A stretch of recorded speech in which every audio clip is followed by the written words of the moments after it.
हर तरफ से, हर माननीय जनप्रतिनिधिगण के स्तर से इस बात को रखा गया और माननीय मुख्यमंत्री जी ने इसका संज्ञान लिया, माननीय नगर विकास मंत्री जी ने इसका संज्ञान लिया और कल हमारे को जो शासन से, नगर विकास डिपार्टमेंट से, विभाग से एक शासनादेश आया है, उसके क्रम में कई तरह के लाभ जनता को दिए गए हैं। पहली बात, अगर मैंने बहुत डिटेल प्रेजेंटेशन यहाँ पे करी, आप लोग सब मौजूद थे और उसका शासनादेश और एक प्रेजेंटेशन, एक पीपीटी फॉर्म भी हम आपको अभी शीघ्र ही उपलब्ध करा देंगे।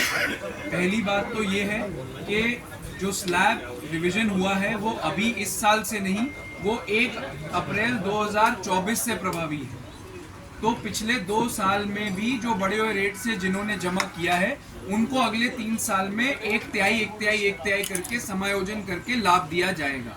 तो जो रिस्पॉन्सिबल टैक्स पेयर है उसको लाभ मिलेगा, पहली बात। दूसरी बात, टैक्स का रिवीजन इस तरह से किया गया है, जो पहले 2 गुना हो रहा था तो 100% बढ़ रहा था, या 1.25 गुना या 2.25 गुना हो रहा था, अब उसको बढ़ा के सिर्फ 10 से 15% ऑन एन एवरेज, और कोई अगर बिल्कुल छूट के लाभ नहीं लेता तो उसके लिए 20% है। ये क्योंकि एक टैक्स एक स्ट्रक्चर होता है, 12 स्लैब्स में बटा हुआ है, तो हमें ये 3-4 विकल्प बताने जरूरी है। तो अगर कोई सारी छूट का लाभ ले लेता है तो उससे 10 से 12% बढ़ रहा है, और अगर कोई सारी छूट का लाभ नहीं लेता तो उसका ज्यादा से ज्यादा कहीं बढ़ रहा है तो वो 20% है। ऐसी भी बहुत जगह है जहाँ 2-3% घट भी रहा है, ऐसी भी बहुत जगह हैं। इसके अलावा जिन करदाताओं ने लास्ट ईयर जमा नहीं किया उनको 3 महीने का समय दिया गया, नो पेनल्टी, नो इंटरेस्ट और छूट सहित।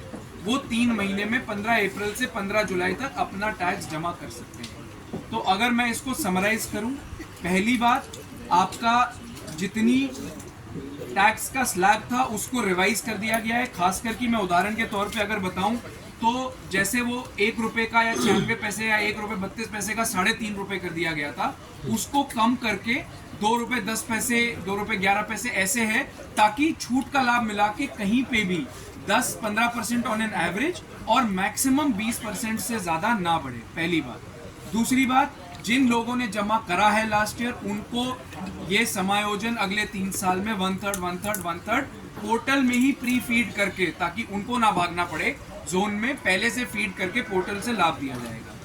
जिन लोगों ने जमा नहीं किया है उनको ये सारी छूटों का लाभ मिलते हुए, और जो एक्ट में छूट है वो 3 महीने में अपना जमा कर सकते हैं। कोई जो ये बात चल रही थी कि 31 मार्च के बाद इंटरेस्ट लग जाएगा, पेनल्टी लग जाएगी, वो सब 3 महीने के लिए नहीं लगेगा। तो एक तरह से आप मान सकते हैं कि 15 जुलाई तक बिना किसी इंटरेस्ट, बिना और छूट का लाभ लेते हुए सारे करदाता रिस्पॉन्सिबिलिटी से अपना टैक्स जमा कर सकते हैं। ये निर्णय जनभावना को देखते हुए और जनता को देखते हुए कि निगम की आय बढ़े, विकास हो, लेकिन एक्स्ट्रा भार किसी पे ना आए, ये निर्णय इस प्रकार से उत्तर प्रदेश शासन ने, सरकार ने लिया है। बहुत बहुत धन्यवाद।